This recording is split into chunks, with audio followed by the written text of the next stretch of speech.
जयपुर में अपने आवास पर बुलाई प्रेस वार्ता में सचिन पायलट ने सीएम गहलोत के धौलपुर में दिए गए भाषण पर कड़ी आपत्ति जताते हुए कहा है कि यह दिखलाता है कि अनुशासनहीनता किसे कहते हैं। बहुत लोग मुझे बोलते हैं कि यहाँ हजारों करोड़ों का घोटाला हो गया है। मैं इस मंच पर कहूँ शोभा नहीं देता है। मैं पिछले 1.5 साल से चिट्ठी लिख रहा हूँ। वसुंधरा राजे के कार्यकाल में हुए घोटाले, लेकिन कार्यवाही नहीं हुई। मुझे समझ आ गया है कि कार्यवाही क्यों नहीं हुई है। करप्शन के मुद्दे पहले भी उठाए गए थे, पेपर लीक का जवाब नहीं आता है। चिट्ठी लिखी गई, कोई जवाब नहीं आया। RPSCC 11 तारीख को अजमेर में से यात्रा निकालूंगा, जनता के मुद्दे उठाऊंगा। मैंने आपको शुरू में कहा कि मैं किसी पे आरोप लगा दूं कि इसने 1000 करोड़ खा गया, 10,000 करोड़ खा गया, 1 लाख करोड़ खा गया, उसका कोई मतलब नहीं है। पब्लिक लाइफ में अगर तथ्य प्रमाण किसी के पास हैं तो कार्रवाई कर देनी चाहिए थी, अब तक क्यों नहीं करी। और ये जो पैसे की बात है, जिन लोगों का पूरा राजनीतिक जीवन सिर्फ पैसे के दम पर पनपा हो, शायद उनको हर चीज में पैसा नोट दिखाई देता है। ऐसा नहीं है। पब्लिक जज्बात भी कुछ होते हैं, पब्लिक वोट भी कुछ होती है, पब्लिक इमेज भी कुछ होती है। जिन लोगों की राजनीति सिर्फ पैसे के दम पर चलती आई हो, उनको हर चीज में अगर पैसा दिखता है, उसका मेरे पास कोई जवाब नहीं है। मैं 3 साल से बातों को सुन रहा हूँ। मैंने बार बार कहा है कि करप्शन के खिलाफ हम सबको लड़ना है।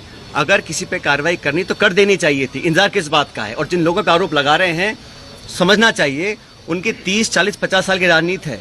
हम भी बड़े बड़े पदों पर रहे हैं, केंद्र में रहे हैं, राज्य में रहे हैं, निर्वाचित रहे हैं, पब्लिक के सामने काम किया है। अगर कोई उंगली उठा सकता है बता दे हमारे को। इस तरह के आरोप लगाने से, सुन ले मेरी बात, इस तरह के आरोप लगाने से कोई किसी का लाभ नहीं होने वाला है। आरोप तो मैं भी लगा सकता हूँ, जबान खोलने में क्या दिक्कत है किसी को, लेकिन हम संयमित रहे। तमाम गालियां खाने के बाद भी हमने पार्टी का अनुशासन नहीं तोड़ा, आज भी नहीं तोड़ रहे हैं। हम चाहते हैं कि हम पब्लिक की बात को उठाते रहें, सच्चाई के लिए लड़ते रहें, युवाओं की बातों को रखें। आरोप लगाना बड़ा आसान होता है, लेकिन पब्लिक को जवाब देना बड़ा मुश्किल होता है। AICC का नाम लिया गया सर, AICC का नाम लिया गया, आपको नहीं लगता कि वहां से भी खंडन होना चाहिए? अरे मैं कह रहा हूँ, किसी को किसी भी करप्शन के चार्ज कहीं किसी पर भी हो, अगर तथ्य हो तो कार्रवाई कर देनी चाहिए। अब तक क्यों नहीं करी कार्रवाई किसी ने भी? ये आरोप लगाना, सुनिए मेरी बात, विधायकों पर, कांग्रेस के विधायकों पर, जिनके दम पर हम मुख्यमंत्री बने हैं, सोनिया गांधी जिनके आशीर्वाद से मुख्यमंत्री बने हैं, आप उन्हीं को बदनाम करेंगे, उनकी आलोचना करेंगे, उनको बेइज्जत करेंगे, तो पब्लिक सवाल नहीं पूछेगी हमसे 6 महीने के बाद। इसलिए इस प्रकार के निराधार आरोप लगाना कोई बहुत गंभीर राजनीति का परिचय नहीं है। इसका क्या करें? मैं कह रहा हूँ ना, एक तो आरोप लगा रहे हैं कि भाजपा सरकार गिरा रही थी, दूसरी बात कह रहे हैं कि वसुंधरा सरकार बचा रही थी। तो मैं समझ नहीं बोलना क्या चाह रहे हैं, कौन गिरा रहा था, कौन बचा रहा था। हमारा सब समझौता दिल्ली में हो गया, कमेटी ने निर्णय ले लिया, हम सब समझौते के बाद जयपुर आए, सदन में पेश हुए, हम सब ने एक स्वर से अपनी सरकार का समर्थन किया। हर मतदान कांग्रेस के पक्ष में किया, राज्यसभा का चुनाव हो, मध्य विभाजन हो, हर जगह 2.5 साल से हम सब लोगों ने अपनी कथनी करने में कोई फर्क नहीं रखा।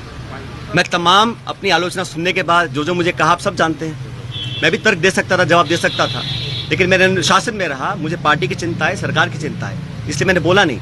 लेकिन इस प्रकार के पब्लिक प्लेटफॉर्म पर आकर अगर कोई किसी का चरित्र हनन करेगा तो उसका जवाब तो जनता को देना ही पड़ेगा। क्या आपको पार्टी छोड़ने के लिए मजबूर किया जा रहा है? मैं यात्रा निकाल रहा हूँ पब्लिक इश्यूज को लेकर, और मैंने कहा ना, अगर कोई चाहता है कि कांग्रेस को कमजोर करने की कोशिश करेगा तो उस कोशिश को हम नाकाम करेंगे। ब्यूरो रिपोर्ट, टीम सनसनी 24 घंटे न्यूज।